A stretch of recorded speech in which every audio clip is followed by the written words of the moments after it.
을 파괴한다는 얘기거든요. 예, 파괴한다는 거거든요. 하나님의 정말 성전을 갖다가 이렇게 성막을 세우라고 이렇게 하나님께서 다 보여주면서 성막을 지러 내려가는데 믿으니까 우상을 갖다가 만들어 가지고 있으니까 이게 얼마나 좋아하겠어요. 그러니까 하나님의 이 백성을 내가 다 멸하리라. 그리고 너는 모세, 너는 내가 가나안 땅에 들어가게 하리라. 그러니까 모세하고서 아니라고, 나를 죽이라고, 나도 이들과 함께 죽이라고 하면서 막아서잖아요. 그러자 하나님이 용서를 하시잖아요. 예? 용서하면서 이제 광야의 길을 갈 수 있도록 하나님께서 은혜를 베풀잖아요. 이 사무엘도 똑같아요. 다 이 백성의 악을 행함으로 막아섰던, 그리고 사무엘이 하나님 앞에 기도하는 것들을 다 들어주시고, 심지어는 뭐냐면은 사무엘이 전한 말이 하나도 땅에 떨어지지 않았다 그랬어요. 그만큼 하나님 앞에 막아서는 자로서 하나님의 은혜를 이렇게 응답받았던 사람이에요. 근데 이 모세와 사무엘이 온다 하더라도 소용없다는 거예요. 그만큼 이렇게 죄악의 종이 되어서 심판받을 수밖에 없는 끝물에 있다는 것을 우리들에게 보입니다. 그러면서 이런 얘기하는데, 네가 저기 사람들이 에레미야야, 네가 자꾸 이렇게 망한다고 그러는데 도대체 어떻게 하느냐? 그러니까 2절에 끔찍한 얘기를 합니다. 그들이 만일 내게 말하기를 우리가 어디로 나아가리요 하거든 너는 그들에게 이르기를 여호와께서 이와 같이 말씀하시나. 네 가지를 얘기해요. 죽을 자는 죽음으로 나아가고, 이 다른 번역에서는 연병에 걸린 자는 연병으로 죽고, 그 다음에 두 번째가 칼을 받을 자는 칼로 나아가고, 이건 이제 전쟁에 나가서 전쟁에 패한다는 거겠죠. 기근을 당한 자는 기근으로 나아가고, 지금 이 앞에서 이 기근 얘기를 했었잖아요. 이제 그렇게, 그리고 포로될 자는 포로됨으로 나아갈지라 하셨다 하라. 그러니까 하나님의 이 심판. 근데 우리가 이런 얘기를 할 때마다 항상 염두에 둘 것은, 지금 선지자들은요 다 뭐냐면 기억나게 하는 자예요. 뭐예요? 모세 오경의 말씀을, 토라의 말씀을 기억나게 하는 자들이에요. 특별히 신명기의 말씀을 기억나게 하는 자들이에요. 그러니까 하나님의 축복과 저주에 대한 이 모든 말씀은 그냥 자기가 막 하는 게 아니에요. 신명기에 있는 축복과 저주의 말씀을 그냥 얘기하는 거예요. 왜? 다 이스라엘 백성들 알고 있는 얘기들이거든요. 축복의 말씀만 듣고자 해서 그렇지 저주의 말씀도 다 알고 있어요. 그 얘기를 지금 하고 있는 거예요. 그들에게 미치는 그 재앙을 네 가지로 이렇게 딱 이렇게 요약해 가지고 말하고 있는 거예요. 그러니까 포로로 끌려간다는 얘기는 이제 끝났다는 그런 저주의 형벌 가운데 마지막 저주거든요. 그 얘기를 지금 하고 있는 거예요. 그러면서 이렇게 얘기합니다. 또 여호와의 말씀이니라. 내가 그들을 네 가지로 벌한대요. 곧 죽이는 칼과 찢는 개와 삼켜멸하는 공중의 새와 땅의 짐승을 할 것이며. 그러면서 그 이유를 4절에 얘기하는데요. 같이 한번 읽겠습니다. 유다 왕 히스기야의 아들 므낫세가 예루살렘에 행한 것으로 말미암아 내가 그들을 세계 여러 민족 가운데에 흩으리라. 흩으리라. 그러니까 유다 백성이 이렇게 흩음을 당해서 디아스포라라고 그러거든요. 흩어서 이렇게 살아가게 지금 이 나라 전에 흩게 된 이유가, 그 배경은 자기네들은 핍박받는 민족이다 그렇게 생각하면 안 돼요. 일조는 뭐예요? 하나님에게 등을 돌렸기 때문에, 생수의 근원이신 하나님을 떠나서 스스로 살고자 했기 때문에 그들이 어떻게 돼요? 다 흩어지게 된 거거든요. 그들이 많은 돈을 벌면 뭐 하겠어요?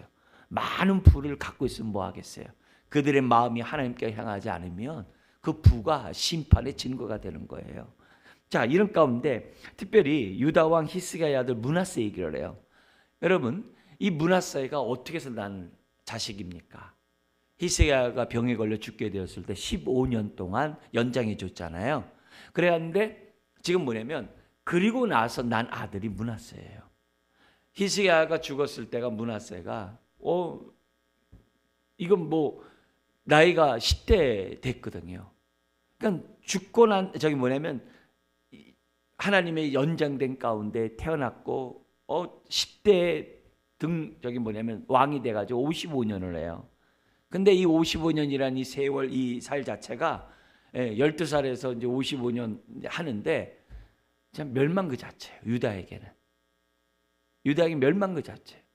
성경에 그 나오는 그 므낫세의 죄를 보면요, 피가 강을 이루고 얼마나 불의를 행한지 몰라요. 불의만이 아니라 성전에다가 바알의 신당을 세울 정도로 악을 행하고, 자기 아버지가 다 무너뜨렸던 그 산당의 우상들을 그냥 다시 세우고, 자식을 불러 갖다가 지나가게 하질 않나. 그러니까 불인신 제사를 드렸단 말이에요. 그렇게 하질 않나. 아주 악중의 악이에요. 바알과 아세라 신상을 갖다가 숭배하질 않나. 이렇게 바알 신을 또 이렇게 적극적으로 섬긴 또 왕이 또 없어요. 아주 그 아합왕처럼 얼마나 적극적으로 했는지 몰라요. 심지어는 막 1월 성신 그 태양신까지 섬기고 온갖 잡신을 다 섬겨요. 근데 문제는 뭐냐면, 이 왕이 그렇게 되면은 히스기야 시대 때 은혜를 받은 사람들이 있잖아요. 히스기야 시대 때 특별히 누구였어요? 히스기야 왕 시대 때 누가? 이사야 선지자가 있었잖아요. 이사야 선지자 때 얼마나 이사야 선지자가 하나님 앞에서 이스라엘 백성을 돌아오도록 했습니까? 은혜 받았던 사람도 있을 거 아니에요. 그런 자들이 왕 주변에 없는 거예요. 네. 그냥 더구나 지금 이때는 누구예요? 예레미야가 있잖아요. 예레미야 시대 때 하나님의 부흥이 있었고, 그래서 여러분이 말씀드렸듯이 다니엘과 같은 이런 사람이 15살쯤에 포로로 끌려갔어도 뜻을 정하고 이렇게 살지 않습니까? 그렇게 부흥을 하나님이 주셨어요. 그러면 그렇게 주셨음에도 불구하고 대세는 하나님을 섬기지 않는 거예요. 그 모습이에요. 그래서 이 므낫세가, 그러니까 오늘 우리들이, 저와 여러분들이 이처럼 새벽에 나와서 예배를 드리고 또 하나님을 섬기고 주님 앞에 헌신하고 막 그래도요, 내 자식 가운데 므낫세가 있을 수 있다는 거예요. 그걸 우리들이 생각하면 정신 번쩍 차려야 돼요. 번쩍 차려야 돼요. 그러나 동시에 그 소망도 있어요. 이 므낫세가 모진 고통을 나중에 막 이렇게 애굽과 연합을 해가지고 애굽해가지고 아수를 대항했거든요. 그러다가 이제 아수르에게 이제 포로로 끌려가고 막 이런 고초를 당해요. 그리고 나서는 잠깐 정신 차려요. 네. 그러나 정신 차려 뭐예요? 이미 대세는 흘러버렸는데. 예. 그런 일이 있어요. 그래서 뭐냐면 마지막 때 그래도 정신 차려가지고 주 앞에 돌아오는 그런 소망은 있어요. 그렇지만 그가 뿌려놓은 모든 그 죄의 그거는 이루 말할 수 없는 그런 자가 바로 므낫세예요. 그렇게 이사야, 예레미야 이렇게 하나님의 그런 종들을 보내서도 백성들이 도대체 이미 기울어진 그것을 어떻게 막을 길이 없는 거예요. 그 모습이에요. 그러면서 이 예루살렘에 대한 하나님의 애가가 나오는데, 이게 예수님이 예루살렘을 향해서 울었던 모습을 연상시켜요. 뭐라고 그러냐면은 5절에 예루살렘아 너를 불쌍히 여길 자 누구며 너를 위하여 위에 울 자 누구며 돌이켜 내 평안을 물을 자 누구냐. 여호와께서 이르시되 내가 나를 버렸고 내게서 물러갔으므로 내게로 내 손을 펴서 너를 멸하였노니 이는 내가 뜻을 돌이키기에 지쳤습니다. 예수님이 예루살렘을 향해서 우실 때에도 제자들은 와, 저 하나님의 위대한 성전을 보시오 하면서 막 이스라엘 사람들이 막 그러고 있고 제자들도 와 이러면서 막 그러고 있으니까, 그런 모습의 예루살렘 성인데 우리 예수님은 어떻게 돼요? 그 성전을 향해서 우시잖아요. 지금 이 마음이에요. 우셨다는 것은 끝이에요. 끝이라고. 암탉이 자기 새끼를 품은 것처럼 얼마나 하나님이 품으셨어요. 근데 거절하니까. 우리 예수님이 그러셨잖아요. 그게 끝난 거죠. 그래서 지금 얘기 계속합니다. 7절에 내가 그들을 그 땅의 모든 성문에서 키로 까불러 그 자식을 끊어서 내 백성을 멸하였나니 이는 그들이 자기들의 길에서 돌이키지 아니하였습니다 하면서 끔찍한 일을 지금 뭐냐면 9절까지 내가 심판하겠다라고 얘기를 합니다. 이게 이제 예레미야의 앞에 이 백성이 언약 백성 아닙니까? 살려주세요 한 것에 대한 하나님의 딱 이 답변이에요. 그리고 나서 지금 뭐냐면 그럼에도 불구하고 사명을 예레미야가 감당해야 되잖아요. 그러면서도 계속 이 백성에게 하나님의 마음을 전하는 거예요. 우리 하나님이 내가 뜻을 돌이키에 지쳤음이라 할 정도의 이런 상황에서 에레미야는 또 백성들 앞에 가서는 또 힘있게 막 전하는 거예요. 전하니까 자기에게 와지는 그 대가는 뭐냐? 죽이려는 거예요. 그게 이제 다시 이제 두 번째 그런 에레미야의 그런 탄식이 지금 18절까지 10절 18절까지 진행되는데 그 사이에 또 우리 하나님의 답변이 주고받는 식으로 나옵니다. 먼저 이제 10절에 이렇게 얘기를 해요. 뭐라고 얘기는 뭐라고 탄식하냐면 같이 읽겠습니다. 내게 재앙이로다 나의 어머니여, 어머니께서 나를 온 세계에 다투는 자와 싸우는 자를 만날 자로 낳으셨도다. 내가 구워주지도 아니하였고 사람이 내게 꾸이지도 아니하였건만은 다 나를 저주하는도다. 예. 여기에 나오는 나를 온 세계에 다투는 자와 싸우는 자를 만날 자로 낳으셨도다. 이게 이제 다른 번역에서는 이 재판에서의 그러한 서로 소송하는, 지금 그러니까 자기와 지금 재판에서 이렇게 잘잘못을 따지듯이 지금 그렇게 됐다는 거예요. 그러니까 얼마나 에레미야가 치열하게 유대인과 이렇게 논쟁을 벌였는지를 보여주는 거예요. 마치 예수님에게 죽이려 하는 자들이 얼마나 많은 논쟁을 이렇게 예수님이 했습니까? 이제 그런 모습을 이제 엿보는 이제 그런 내용입니다. 자, 이런 가운데 지금 뭐냐면 우리 하나님께서 또 위로하세요. 왜? 사명을 감당해야 되니까. 그래서 11절 14절에 위로를 해요. 뭐라고 얘기하냐면 11절에 나와 있는데요. 같이 한번 읽어볼까요? 여호와께서 이르시되 내가 진실로 너를 강하게 할 것이요 너에게 복을 받게 할 것이며 내가 진실로 내 원수로 재앙과 환난의 때에 내게 간구하게 하리라. 그러면서 12절 13절에 너를 꺾을 자가 없을 것이다. 그러니까 그리고 13절에 다 탈취를 당한다 할지라도 내가 너를 갖다가 지켜주리라. 왜냐하면 14절에 포로로 내 원수와 함께 내가 알지 못하는 땅에 이르게 하리니, 이게 벌써 포로로 끌려가는 거 아니에요? 그런다 할지라도 내가 너를 지켜주리라, 이런 표현이 이제 있는 거예요. 근데 이런 말을 에레미야가 들었어도 지금 하나님 앞에, 사람들 앞에서 하나님 앞에 회개하고 돌이키시오라고 강하게 했어도 하나님 앞에만 가면 어린 양이 되는 거 아니겠어요? 힘들어요, 아파요, 너무 어려워요, 괴로워요, 뭐 이런 거 아니겠어요? 그러니까 우리가 하나님을 섬기고 사람들을 갖다가 주께로 인도하는 데 있어서 이 고통은 이루 말할 수 없다는 거예요. 한 영혼을 전도한다는 게 쉽습니까? 한 영혼을 실족시키는 건 쉬워도요, 구원하는 건 너무 어려워요. 너무 어려워요. 이 어려운 이름 가운데 모진 이 고통을 다 당한다는 거예요. 다 당한다는 거예요. 그러니까 교회 안에 어쨌든 간에 한 영혼이라도 우리들이 실족하지 않도록 저와 여러분들이 힘을 오히려 더 많이 써야 돼요. 전도할 때보다도 더 많이. 왜요? 더 쉽게 실족하기 때문에. 그런 의미에서 지금 이 에레미야의 탄식에 대한 하나님의 이 답변은 너무너무 끔찍하고, 에레미야의 탄식을 우리가 한번 대입해 봐야 돼요. 나는 주님의 일을 하면서 이런 모진 고초 앞에서 나는 어떻게 반응했는가? 또 나는 에레미야 같이 이렇게 모진 고초를 당해보면서 나는 영혼 구원하려고 했는가? 이런 것들을 우리들로 하여금 이제 생각하게 하는 그런 내용인 거죠. 그러면서 이제 하나님의 앞에 또 어린 양이니까 또 이제 탄식을 해요. 15절부터 18절에 탄식을 하는데 이렇게 탄식을 합니다. 탄식하는 내용이 첫 번째는 뭐냐면 하나님 앞에서 첫 번째처럼 공의로 심판하소서 한 것처럼 보복하소서 그래요. 뭐라면 15절에 여호와여 주께서 아시오니 원하건대 주는 나를 기억하시며 돌보시사 나를 박해하는 자에게 뭐하라고 그래요? 보복하시며. 참 어린 양같이 응석부리죠. 또 뭐라고 그래요? 주의 오래 참으심으로 말미암아 나로 멸망하지 아니하게 하옵시며 주를 위하여 내가 부끄러움을 당하는 줄을 아시옵소서. 하나님 앞에서 이제 떼쓰는 거죠.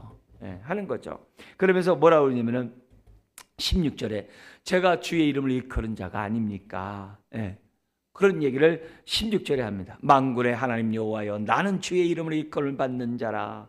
그러면서 내가 얼마나 하나님 말씀을 사모하고 하나님 말씀을 달게 받았는지를 이렇게 표현해요. 주의 말씀은 내게 기쁨과 내 마음의 즐거움이오나. 이게 참 이런 표현. 이건 여러분이 이제 우리의 이게 성경을 쓰잖아요. 쓸 때 제일 노트 앞에다가 이런 귀를 한번 써보세요. 뭐냐면 주의 말씀은 내게 기쁨과 내 마음의 즐거움이니라. 한번 써보세요. 아니면 시편에 있는 우리 시편 또 우리 읽고 있는데 119편에 있는 것처럼 내가 주의 말씀을 대할 때 내 눈이 밝으리라. 이렇게 그 표현을 갖다 이렇게 쓰면서 또 주의 영광의 말씀이 내게 비치리로다. 시편 119편에 있잖아요. 그런 규절을 이렇게 써놓고 필사를 한번 해보라는 거죠. 근데 이렇게 했어요. 예레미야가 누구보다 사랑했어요. 심지어 뭐냐면은 17절에 내가 기뻐하는 자의 모임 가운데 앉지 아니하며 즐거워하지도 아니하고 시편 1편처럼 자기 했다는 거예요. 주의 손에 붙들려 홀로 앉아 싸우니 이는 주께서 분노로 내게 채우셨음이니라. 지금 여러모로 자기 이렇게 하고 했지만 내 마음속에는 너무 이렇게 박해하는 자들 때문에 내가 누구 때문에 이러는데 그런 마음들이 자기에게 있다는 거죠. 그러면서 18절 우리 에레미야의 이런 말씀 한번 읽겠습니다. 나의 고통이 계속하며 상처가 중하여 낫지 아니하면 어찌 됨이니까 주께서는 내게 대하여 물이 말라서 속이는 시내 같으리까. 왜냐하면 이 중동 땅에는 비가 왔다가 이렇게 와디 이렇게 물이 밑에서 이렇게 모아지고 막 그러거든요. 근데 그런데 가서 물을 얻으려고 갔더니 물이 하나도 없는 거예요. 그런 표현을 쓰고 있는 거예요. 말라서 속이는 시내 같으리까 하면서 뭐냐면 지금 그렇게 외치면 사람들이 돌아오는 사람들이 있다든지 그렇게 외치면 자기를 해하려고 하는 사람이 사라진다든지 뭔가 따뜻한 위로의 손길을 바라는데 그런 게 없다는 거예요. 우리도 그렇잖아요. 나의 고통의 문제를 가지고 하나님 앞에 기도하고 내 아픔과 슬픔의 문제를 놓고 하나님 앞에 기도를 하고 소망 가운데 하나님 앞에 부르짖고 그렇게 매달렸는데 여기 나오는 것처럼 물이 말라서 속이는 시내같이 막 허망하고 물이 말라서 시내같이 이게 나 이제 끝난 거 아닌가 이렇게 하면서 막 허무하고 이런 일들을 우리들이 막 겪을 때 있잖아요. 생수의 근원이신 하나님을 향하여 내가 살았는데 생수의 근원이신 하나님부터 오는 물이 없을 때 내 마음이 막 이렇게 황폐할 때 그런 때가 많잖아요. 그럴 거 없는 사람 없어요. 예레미야도 이랬는데 여러분 주님을 위해서 막 부르짖었는데 막 메아리같이 부르는 것 같고 내기도 안 들어주는 것 같고 막 또 심지어는 뭐예요? 예레미야 상황은 뭐예요? 계속 예레미야를 죽이려고 하거든요. 백성들은 안 돌아오려고 하거든요. 그러니까 자기 사역에 열매가 없는 거예요. 자기 눈앞에 볼 때. 그때 그 마음이 얼마나 허망하겠어요. 아주 복합적인 얘기들이 예레미야는 다 겪어요. 다 겪어요. 근데 또 우리 하나님이 이런 사명자를 가만 내비두겠어요? 마음은 그래도 어떻게 돼요? 하나님이 계속 예레미야를 만나 주시잖아요. 그게 이제 예레미야를 또 17장 전반부까지 또 다루세요. 자, 우리 오늘 말씀은 이제 19절부터 21절 어떻게 다루는가 우리 보고 마치도록 하겠습니다. 다 같이 한번 19절부터 21절 읽겠습니다. 여호와께서 이와 같이 말씀하시되 내가 만일 돌아오면 내가 너를 다시 이끌어 내 앞에 세울 것이며 내가 만일 헛된 것을 버리고 귀한 것을 말한다면 너는 나의 입이 될 것이라. 그들은 네게로 돌아오려니와 너는 그들에게로 돌아가지 말지니라. 내가 너로 이 백성 앞에 견고한 놋선벽이 되게 하리니 그들이 너를 칠지라도 이기지 못할 것은 내가 너와 함께하여 너를 구하여 건짐이라. 여호와의 말씀이니라. 내가 너를 악한 자의 손에서 건지며 무서운 자의 손에서 구원하리라. 이게 뭐예요? 함께하겠다 그래요. 그러니까 우리 예수님이 의를 위하여 박해를 받는 자가 복이 있나니 천국이 저희 것이며. 그러니까 이 예수님과 제자들의 그런 삶이 이런 것들을 우리에게 보여주고 있거든요. 그러면 오늘날에는 이런 모습이 없느냐? 오늘날도 똑같아요. 여러모로 우리들의 마음에 생수의 근원이신 하나님부터 생수가 끊어질 것 같은 내 마음이라 할지라도 내 환경이라 할지라도 내 형편이라 할지라도 내 아픔이라 할지라도 오늘 우리는 맡은 사명 다 감당하고 오늘 우리는 나와 함께하는 주님 앞에서 다시금 세움을 얻는 저와 여러분들이 되어야 될 줄 믿습니다. 기도하겠습니다. 하나님 아버지, 에레미야의 이런 탄식처럼 우리가 주님을 위해 얼마나 사역을 했는가 돌이켜보기를 원합니다. 주여, 우리가 아버지 하나님 한 영혼을 구원하는 그 일이 결코 쉽지 않음을 우리가 잘 압니다. 하오나 아버지 하나님, 에레미야가 외칠 때 사람들이 너에게로 돌아오리라고 말씀하신 것처럼 우리들의 외침을 통해 사람들이 우리 말을 듣고 주께로 돌아옴을 믿습니다. 주여, 우리의 삶이 시냇물이 마른 것과 같이 아버지 하나님 황폐하고 공허하고 아버지 하나님 모든 것이 허탈한 상황이 우리들의 마음이 된다 할지라도 하나님께서는 여전히 살아계시고 역사하시고 나를 통하여 구원하시기를 원하시는 하나님인 것을 믿고 오늘도 우리들이 살아가는 주의 자녀들 되게 하여 주옵소서. 오늘도 주의 복음을 위하여 살아가는 모든 심령들에게 솟아나는 샘물이 되게 하여 넘쳐나게 하여 주옵소서.